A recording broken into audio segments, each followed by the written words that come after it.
అందరికీ శుభోదయం.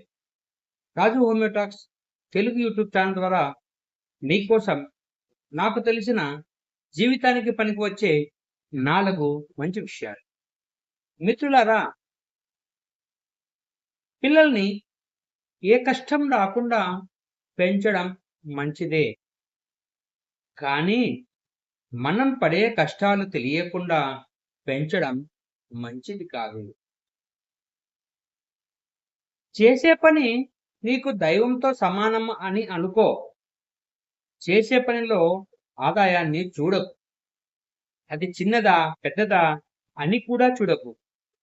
నీవు కష్టపడాలి అనే ఆలోచన నీ మనసులో కలిగించి బరువు బాధ్యత కష్టం అంటే ఏమిటో నేర్పించి నిన్ను సమర్థుడని చేసింది నీ ఆలోచన. మనిషికి ఆకలి తీరాక గర్వం, అంతస్తు పెరిగాక అహంకారం రాకూడదు. అడిగితే వచ్చేది భిక్ష, కష్టపడి సంపాదిస్తే వచ్చేది గౌరవం.